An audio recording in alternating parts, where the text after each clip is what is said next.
അസ്സലാമു അലൈക്കും വറഹ്മത്തുള്ളാഹി വബറകാതുഹു. അൽഹംദുലില്ലാഹ്. അള്ളാഹുവിൻ്റെ അനുഗ്രഹത്താൽ ഹുറൂഫുൽ ഹിജായിയയാണ് സംബന്ധിച്ചാണ് നാം മനസ്സിലാക്കി വരുന്നത്. കഴിഞ്ഞ ക്ലാസ്സിൽ നമ്മൾ 7 അക്ഷരങ്ങൾ തന്നെ മനസ്സിലാക്കിയിരുന്നു. ആ അക്ഷരങ്ങൾക്ക് ഹർക്കത്തുകൾ ഇട്ട് കൊടുത്തു. ഫതഹും കസ്റും ലമ്മും സുക്കൂനും ഫതഹ് തൻവീനും കസ്റു തൻവീനും ലമ്മു തൻവീനും ഒക്കെ നമ്മൾ ഇട്ടിരുന്നു. ഏതൊക്കെ നമ്മൾ പറക്കുകയാണെങ്കിൽ ഫതഹ് ഇട്ട് കൊടുത്തിരുന്നു, ദാലിന് കസ്ർ ഇട്ട് കൊടുത്തു, ലമ്മ് ഇട്ട് കൊടുത്തു, സുക്കൂൻ ഇട്ട് കൊടുത്തു. പിന്നെ അടുത്ത് നമ്മൾ പഠിച്ചതാണ് തൻവീനുകളും പഠിച്ചിരുന്നു. അപ്പോൾ ഫതഹ് തൻവീൻ, കസ്ർ തൻവീൻ, ലമ്മ് തൻവീൻ ഇതിങ്ങനെ ഇട്ട് കൊടുത്ത് നമ്മൾ പഠിച്ചിരുന്നു. ഇതിന് ഇപ്പോൾ ദാൽ എന്ന അക്ഷരമാണിത്. ഇത് ദാലാണ്. ഇതിൻ്റെ ഉച്ചാരണം നമ്മൾ മനസ്സിലാക്കി. ദാൽ നമ്മുടെ 4 തുമ്പ് ഈ പല്ലിൽ വെക്കുകയാണ് വേണ്ടത്. ദാൽ. റോ നമ്മുടെ നാവ് മോണയുടെ ഭാഗത്ത് മുട്ടുക എന്ന റോ വയനിറച്ചിങ്ങനെ രീതിയിൽ പറയും. അത് കുറച്ച് താഴോട്ട് വെച്ചിട്ട് കനപ്പിച്ച് പറയുക. സീൻ സീൻ നമ്മുടെ നാവിൻ്റെ തുമ്പ് മോണയിലാണ് മുട്ടുന്നത്. ഇതൊക്കെ അത് തന്നെയാണ്. ഷീൻ എന്ന് പറയുമ്പോൾ നാവ് സെൻറ്റർ മുകളിലാണ് മുട്ടുന്നത്. ഷീൻ. അതുപോലെ തന്നെ സ്വാദ് സ്വാദ് ഇത് രണ്ടും പറയുമ്പോൾ സ്വാദ് പറയുമ്പോൾ നാവ് നേരെ മുകളിൽ മുട്ടുന്നു എന്നാണ്, മോണയുടെ ഭാഗത്ത് മുട്ടുന്നു. അപ്പോൾ ഇങ്ങനെ നമ്മൾ പഠിച്ചിരുന്നു. എന്നിട്ട് ദ ദ റോ ദ സ ഷ സ്വ ഇങ്ങനെ പഠിച്ചിരുന്നു. ദി ദി രി സി സി ഷി സ്വി ഇങ്ങനെ ഓരോന്നും ലമ്മും ഫതഹും കസ്റും ഒക്കെ ഇട്ടിട്ട് നമ്മൾ പഠിച്ചിരുന്നു. ഇനി ഇതിൻ്റെ അഷ്കാലുകളാണ് പഠിക്കുന്നത്. അപ്പോൾ അഷ്കാൽ എന്താണ്? അതിൻ്റെ രൂപങ്ങൾ, ഒരക്ഷരത്തോട് ചേർന്ന് വരുമ്പോൾ ഉണ്ടാകുന്ന രൂപങ്ങൾ. അപ്പോൾ ദാൽ ഒരിക്കലും നമ്മൾ നേരത്തെ പഠിച്ച ആ ഭാഗങ്ങൾ നമ്മൾ നോക്കാം. അലിഫിന് ഫതഹ് ഇട്ടിട്ട് ആ എന്ന് വായിച്ചിരുന്നു നമ്മൾ, അല്ലേ? ഇപ്പോൾ ദാലിന് അദ എന്ന് വായിച്ചു. എങ്ങനെ വായിച്ചു? അദ. പക്ഷേ ഇനി അലിഫും ദാലും ഒരിക്കലും ചേർന്ന് വരൂല. ഇനി അടുത്ത അക്ഷരം നമ്മൾ പഠിച്ചതാണ് ബ, ബദുൻ എന്ന് പറഞ്ഞു. ബദുൻ പഠിച്ചു. ബദുൻ വെറുതെ ഇങ്ങനെ വാക്ക് എഴുതി പഠിക്കുന്നു. ബ എന്തായി? നമ്മൾ നേരത്തെ പഠിച്ചിരുന്നു. ബായിന് പഠിച്ചിരുന്ന രൂപം നമ്മൾ ഓർക്കുക. അത് ആ ക്ലാസ് ഒന്ന് കേട്ട് കഴിഞ്ഞാൽ നമുക്ക് മനസ്സിലാവും. അപ്പോൾ ബായിന് ഒരു കുത്തേ ഉണ്ടാവുള്ളൂ. താഴെ ഒരു കുത്ത് വരുന്നതൊക്കെ ബായായിരിക്കും. ഒരു കുത്തും മേളിൽ ഫതഹാണ്. അപ്പോൾ ബായാണ്. ഇപ്പോൾ ദാല് വരുന്ന രൂപം കണ്ടോ? നമ്മൾ നേരത്തെ പഠിച്ചിട്ട് വ്യത്യസ്തമായിട്ടാണ് ദാല് ഇവിടെ വന്നത്. കണ്ടോ? ദാല് വന്നപ്പോൾ ഇങ്ങനെ ചേർന്നിട്ട് പകുതി ആയിട്ടുള്ളൂ. ഈ ഭാഗങ്ങൾ കട്ടായി പോയി. പിന്നെ ദാൽ അങ്ങനെയാണ്, ഒന്നിന്റെ ബാക്കിലായിട്ട് വരുള്ളൂ ചേർന്ന് വരണമെങ്കിൽ. ഇല്ലെങ്കിൽ അതന്നെ ചേർന്ന് വരൂല. അത് നമ്മൾ നേരത്തെ പഠിച്ച പോലെ ഇപ്പോൾ ദദുൻ എന്ന് എഴുതി, ദദുൻ എന്ന് എഴുതി വെച്ചു. ദുൻ ഇങ്ങനെ എഴുതി പഠിച്ചു വെച്ചു. ദദുൻ വേണ്ട, ചേർന്ന് വരൂല. ഒരിക്കലും ദാലിലൂടെ ഒന്നും ചേർന്ന് വരില്ല. ദാലിന്റെ മുന്നിൽ വേറെ ഏതെങ്കിലും അക്ഷരങ്ങളാകണം, എങ്കിൽ മാത്രമാണ് ദാലിനോട് ചേർന്ന് വരുന്ന അക്ഷരങ്ങൾ നമ്മൾ മനസ്സിലാക്കാം. ഓക്കെ. അപ്പോൾ ദാല് അത് അവസാനം വന്നാലും ആദ്യത്തെ വന്നാലും ഇങ്ങനെ തന്നെ ആയിരിക്കും. പിന്നെ ഏതെങ്കിലും അക്ഷരം ചേർന്ന് വന്നാൽ മാത്രമാണ് ഇങ്ങനെ ഒരു രൂപത്തിലേക്ക് മാറുന്നുള്ളൂ എന്നതാണ്. അതേ സെയിം രീതി തന്നെയാണ് ദാലും വരിക എന്നത് മനസ്സിലാക്കുക. കാരണം ഒരേ രൂപമുണ്ട്, കുത്തിന്റെ വ്യത്യാസം മാത്രമേ ഉള്ളൂ. ഇപ്പോൾ അത എന്ന് വായിക്കുകയാണെങ്കിൽ അതാ. പിന്നെ ബദുൻ ബദുൻ എന്ന് പറഞ്ഞു. അപ്പൊ ഇനി ദദുൻ ദദുൻ രൂപ സെയിം ആണ്, കുത്തിന്റെ വ്യത്യാസം മാത്രമേ ഉള്ളൂ. ആ കുത്ത് വരുമ്പോൾ ഉണ്ടാകുന്ന രൂപ വ്യത്യാസം. ഇനി റോ എന്നുള്ള അക്ഷരമാണെങ്കിൽ സെയിം തന്നെയാണ്, ഇതേ രൂപം തന്നെയാണ്. അറ എന്ന് പഠിച്ചു. അറ ബിറുൻ പഠിച്ചു. ബിറുൻ വായിച്ചു. ബിറുൻ ഒരു സെന്റൻസ് ഉണ്ട്. അപ്പോൾ ബിറുൻ ബിറുൻ എന്നുള്ളത് നമുക്ക് ദാല് വന്ന പോലെ തന്നെയാണ് ഇതൊക്കെ വരുന്നത്. അപ്പോൾ ഇപ്പോൾ ററുൻ എന്ന് പറയുകയാണെങ്കിൽ ററുൻ, അല്ലെങ്കിൽ റുറുൻ എന്ന രീതിയിൽ പറയുകയാണെങ്കിലും അതങ്ങനെ തന്നെയാണ്. റുറുൻ റിറുൻ എന്നൊക്കെ പറയുമ്പോൾ അതേ രൂപത്തിൽ തന്നെ വരുള്ളൂ, ഒരിക്കലും ചേർന്ന് വരുള്ള. ഈ 4 അക്ഷരങ്ങൾ സായും അതുപോലെ തന്നെയാണ്. അസ ആണോ? അസ തന്നെ ഡിസുൻ തസുൻ തിസുൻ എന്നൊക്കെ പറയുമ്പോൾ താവന്നു. പിന്നെ മാറ്റി പിടിച്ചോ, നമ്മൾ നേരത്തെ പഠിച്ച അക്ഷരമാണ് തിസുനായി. പിന്നെ റുസുൻ എന്ന് പറയുമ്പോൾ റുസുൻ ആണോ? ഒരിക്കലും ചേർന്ന് വരില്ല. അപ്പൊ 4 അക്ഷരങ്ങൾ അങ്ങനെ തന്നെയാണ് നിയമം. അത് ആദ്യത്തിന് അതിന്റെ മുന്നിൽ വരുന്ന അലിഫാണെങ്കിൽ ഒരിക്കലും ചേർന്ന് വരില്ല. ചില അക്ഷരങ്ങൾ നമ്മൾ പഠിക്കാറുണ്ട്. അപ്പോൾ ആ ഭാഗങ്ങൾ എത്തുമ്പോൾ നമുക്കത് പൂർണ്ണമായിട്ട് പഠിക്കാം. അപ്പോൾ ആ എന്ന അക്ഷരം വരുമ്പോൾ ഒരിക്കലും ചേർന്ന് വരില്ല ഈ 4 അക്ഷരത്തിനും. എന്നാൽ ആ അല്ലാത്ത നമ്മൾ നേരത്തെ പഠിച്ചിട്ടുള്ള ബാക്കിയുള്ള 6 അക്ഷരങ്ങൾ വരികയാണെങ്കിൽ അതിൻ്റെ കൂടെ ഇങ്ങനെ ഇത് ചേർന്ന് വരും എന്നതാണ്. നമുക്ക് വേണമെങ്കിൽ എന്ത് ചെയ്യാം, ആ 6 അക്ഷരങ്ങൾ, ബാക്കിയുള്ള 6 അക്ഷരങ്ങളും നിങ്ങളുടെ മാലിന്യങ്ങൾ ചോദിക്കുമ്പോൾ അത് നിങ്ങൾ പറഞ്ഞു കൊടുക്കുകയും ചെയ്യണം എന്നുള്ളതാണ് പറയാനുള്ളത്.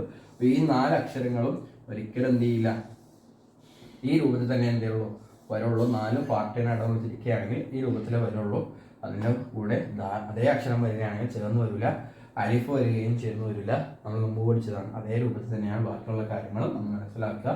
അത് നിങ്ങളുടെ നിങ്ങൾ ചോദിക്കുമ്പോൾ നിങ്ങൾ കൃത്യമായ ഉത്തരം പറയും. ഓക്കെ, ഇനി അടുത്ത അക്ഷരമാണ് സീൻ എന്നുള്ളത്. അപ്പോൾ സീന് അതും അലിഫ് ഒരിക്കലും ചേർന്ന് വരില്ല നമ്മൾ പഠിച്ചതാണ്. അസുൻ എന്ന് പഠിച്ചു, അസുൻ. ഇനി ബസ്സുൻ, ബസ്സുൻ എന്ന് പഠിച്ചു, ബസ്സുൻ. ഇനി അടുത്ത അക്ഷരം പഠിക്കുകയാണെങ്കിൽ നമ്മൾ വേറെ അക്ഷരങ്ങൾ ദാൽ എന്തായാലും ചേർന്നില്ലല്ലോ. അപ്പോൾ വേറെ അക്ഷരങ്ങൾ നോക്കിക്കും. ഏതാണ് അക്ഷരങ്ങൾ? നമുക്ക് ഇതിലുള്ള റായും ദാലും ഒരിക്കലും ചേർന്ന് വരില്ല, നമ്മൾ പഠിച്ചതാണ്. അപ്പോൾ അലിഫും ചേർന്ന് വരില്ല, അതങ്ങനെ തന്നെ. പക്ഷേ ഇതിന് കൂടെ മറ്റുള്ള അക്ഷരങ്ങൾ ചേർന്ന് വരും എന്നുള്ളതാണ്. ആദ്യം വന്നാൽ ഇപ്പോൾ ഞാൻ ഉദാഹരണം പറയുന്നത് സസിസുൻ എന്നാക്കാം. ഇപ്പോൾ സ, ഞാൻ അടുത്ത സ്ഥായി തന്നെ നമ്മളിപ്പോൾ ഇത് മൂന്നാമത്തെ സീൻ എഴുതുമ്പോൾ മൂന്നാമത്തെ 2 കർവ് ചെറുത്, മൂന്നാമത്തെ കർവ് കുറച്ച് വലുതാണ്. ഇനി അടുത്ത സീൻ തന്നെ ഉണ്ടാവും. 1, 2, മൂന്നാമത്തെ വലുത്. അപ്പോൾ സ സി. ഇനി അടുത്ത് സുന്നാക്കണമല്ലോ. ഇനി അടുത്തത് സീനും 2. ഇത് രൂപം നിങ്ങൾ നോക്കിക്കോ.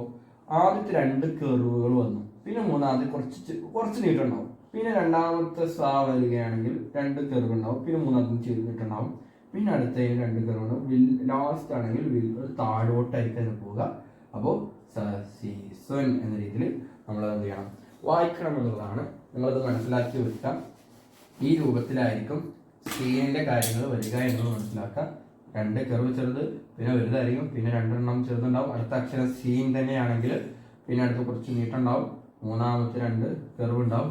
അവസാനത്തിൽ ആ രൂപത്തിന്റെ അവസാനം ഇങ്ങനെ വരുന്നതാണ്. അതേപോലെ തന്നെയാണ് ഷീനും അങ്ങനെ തന്നെയാണ്. അലിഫ് ചേർന്ന് വരില്ല, അത് തന്നെ അശ്വൻ എന്നാക്കാം. വേണമെങ്കിൽ അടുത്തതെന്ന് പറഞ്ഞാൽ ജിഷുൻ എന്നാക്കാം. ജി നമ്മൾ പഠിച്ചതാണ് കഴിഞ്ഞ ക്ലാസ്സിൽ. ജിഷുൻ ഇങ്ങനെ വന്നു. ഇനി അടുത്തത് ഈ ഷീൻ തന്നെ 3 പ്രാവശ്യം പറയും. ഇതേ ഒരു പാറ്റേൺ തന്നെ ആയിരിക്കും. 2 കർവ്, പിന്നെ കുറച്ച് വലിയ കർവ്, പിന്നെ 2 കർവ്, പിന്നെ കുറച്ച് വലുത്, പിന്നെ മൂന്നാമത്തെ 2 കർവ്, അവസാനത്തിൽ റൗണ്ട്. അപ്പോൾ ഉത്തരണം ഷ ഷി ഷുൻ അല്ല ഷി ഷുൻ ഇങ്ങനെ വരയ്ക്കാം. ഈ രീതിയിൽ തന്നെ ആയിരിക്കണം നമ്മൾ പഠിക്കേണ്ടത്. അപ്പോൾ 2 കർവ്, പിന്നെ എഴുതുമ്പോൾ ചേർത്ത് എഴുതുമ്പോൾ കുറച്ച് നീളത്തിൽ മൂന്നാമത്തെ കർവ് വരും. ആ കർവ് നീളത്തിലായിരിക്കും വരിക എന്നതാണ്. പിന്നെ അടുത്ത സീനാണെങ്കിൽ അതേപോലെ 2 കർവ് വരും, പിന്നെ കുറച്ച് നീട്ടം ഉണ്ടാവും, പിന്നെ 2 കർവ് മൂന്നാമത്തേനാണെങ്കിൽ, പിന്നെ നേരിൽ അവസാനമാണെങ്കിൽ ഇതേ രൂപത്തിൽ അതിൻ്റെ യഥാർത്ഥ രൂപം എന്താണോ അതിൻ്റെ അവസാനത്തേക്കുള്ള കർവ് എങ്ങനെയാണോ ആ രൂപത്തിൽ അത് അവസാനം വരികയും ചെയ്യും എന്നുള്ളതാണ് അതിന് നിയമമായി പഠിക്കേണ്ടത്. ഇത്രയുണ്ട്. ഇനി സ്വാദ് എന്ന അക്ഷരമുണ്ട്. ആ സ്വാദ് എന്ന അക്ഷരവും നമ്മൾ മനസ്സിലാക്കേണ്ടത്. അതിൻ്റെ എഴുത്ത് നിങ്ങൾ ശ്രദ്ധിച്ചോ. സ്വാദിന്റെ അക്ഷരങ്ങൾ എഴുതുമ്പോൾ നമ്മൾ മനസ്സിലാക്കേണ്ടത് ഇപ്പോൾ അസുൻ എന്നുള്ളത് അല്ലെങ്കിൽ ബസ്സുൻ ബസ്സുൻ ഉണ്ടോ എഴുതുമ്പോൾ ശ്രദ്ധിച്ചോ. കണ്ട ബസ്സുൻ. ഇനി സസുൻ എന്താണ്? സ്വാദ് ആദ്യം വരുമ്പോൾ രൂപം നോക്കിക്കോ. സ്വാ കണ്ട ഇത്രേ ഉള്ളൂ. ഈ കെറിവ് വലിയ കെറിവ് താഴോട്ട് വരുന്നുണ്ടല്ലോ, അത് പോയി, അത് മാറിയിട്ട് എന്ത് ചെയ്യും? നേരത്തെ സീനിന്റെ രീതിയിൽ വന്ന രീതിയിൽ നേരെ. പിന്നെ അടുത്ത സ്വാദ് എഴുതണമെങ്കിൽ സ്വാ നേരെ മുകളിലോട്ട് പോവുക, താഴോട്ട് ഇങ്ങനെ വന്നിട്ട് നേരെ താഴോട്ട് ഇതാണ്. ഈ രീതിയിൽ നിങ്ങൾ പഠിക്കുകയാണെങ്കിൽ നിങ്ങൾ സിമ്പിളായിട്ട് നിങ്ങൾക്ക് ഇത് വേണമെങ്കിൽ ഇത് 3 ആക്കാം. ഞാൻ ഇപ്പോൾ താഴെ എഴുതി കാണിച്ചു തരാം. 3 ആക്കി എഴുതുമ്പോൾ രൂപം നിങ്ങൾ ശ്രദ്ധിച്ചോ. സ്വ ആ കർവ് ഈ താഴെയുള്ള കർവ് ഉണ്ടാവില്ല, നേരെ ഞാൻ വരിക, പിന്നെ നേരെ സ്വാദം നേരെ മുകളിലോട്ട് എടുത്തിട്ട് കാണാം സ്വാ. പിന്നെ അടുത്ത സ്വാ തന്നെ എഴുതാനാണെങ്കിൽ ഇതേപോലെ തന്നെ കർവ് താഴോട്ട് വരില്ല, കാരണം ഈ കർവ് അടിയിലോട്ട് ഉണ്ടാവില്ല, നേരെ തന്നെ പോരും. പിന്നെ സ്വാദ് എഴുതിയിട്ട് അവസാനത്തെ സ്വാദാണെങ്കിൽ എന്ത് ചെയ്യും? കർവ് താഴോട്ട് വരും. കണ്ടാ സ്വ സ്വി സുൻ. ഇത്ര സിമ്പിളായിട്ട് അക്ഷരങ്ങൾ പഠിക്കാം. സ്വ സ്വി സുൻ. ഇതിന്റെ രൂപം നിങ്ങൾ മനസ്സിലാക്കിക്കോ. തുടക്കം ഇങ്ങനെ വന്നിട്ട് പിന്നെ നേരെ വരുന്നു, പിന്നെ അടുത്ത സ്വാദ്, പിന്നെ നേരെ വരുന്നു, അടുത്ത സ്വാദ് വന്നിട്ട് താഴോട്ട് പോകുന്നു. അപ്പൊ സ്വ സ്വി സുൻ. ഇങ്ങനെ നിങ്ങൾക്ക് സിമ്പിളായിട്ട് ഓരോന്നും പഠിക്കാൻ പറ്റും. അതേ രീതിയിൽ നിങ്ങളെല്ലാം എന്ത് ചെയ്യുക? കൃത്യമായി മനസ്സിലാക്കുക. ഹർക്കത്തുകൾ കൃത്യമായിട്ട് പഠിക്കുക.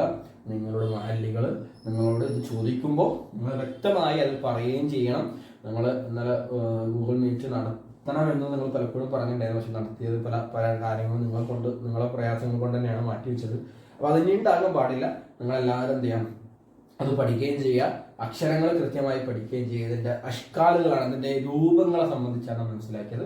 അതിൽ രൂപങ്ങൾ പഠിക്കാനുള്ളത് ഇപ്പോൾ ഈ പാഠത്തിൽ പഠിക്കാനുള്ളതായി 3 മാത്രമേ ഉള്ളൂ. ഈ 4 എന്നുള്ളത് വളരെ സിമ്പിളായിട്ട് നിങ്ങൾക്ക് മനസ്സിലാക്കിയെടുക്കാവുന്നതാണ്. കാരണം അതിൻ്റെ ഒരു രൂപം മാത്രമേ ഉള്ളൂ. ഒന്നിൻ്റെ കൂടെ വരുമ്പോൾ മാത്രമേ എന്തേ ഉള്ളൂ അതിൻ്റെ രൂപം ഇങ്ങനെ ഉണ്ടാവുള്ളൂ. അതിൻ്റെ ബാക്കിലും വരുമ്പോൾ ഒരിക്കലും ചേർന്ന് വരില്ല. ഈ 4 അക്ഷരങ്ങളും ദാലും ദാലും റായും സായും. ഇത്രയുള്ള ഈ കാര്യങ്ങൾ പഠിക്കാനുള്ളത്. സീനും ഷീനും സ്വാദും കൂടി അതിൻ്റെ രൂപങ്ങൾ ചില വ്യത്യാസങ്ങളുണ്ട്. ഈ കെറിവിലാണ് വ്യത്യാസമുള്ളത്. ഈ അവസാനത്തുള്ള ഈ കെറിവിലാണ് ഇത് 3 എണ്ണത്തിനുള്ളതെന്നുള്ളതും മനസ്സിലാക്കി വെക്കുക. ഇൻഷാ അല്ലാഹ് ഖുർആനിൻ്റെ അക്ഷരങ്ങൾ മനസ്സിലാക്കി ഖുർആൻ പാരായണത്തിലേക്ക് എത്തിപ്പെടുന്ന, നല്ല രീതിയിൽ ഖുർആൻ പാരായണം ചെയ്യുന്ന ആളുകൾ നമ്മെല്ലാവരും ഉൾപ്പെടുത്തുമാറാകട്ടെ. അസ്സലാമു അലൈക്കും വറഹ്മത്തുള്ളാഹി വബറകാതുഹു.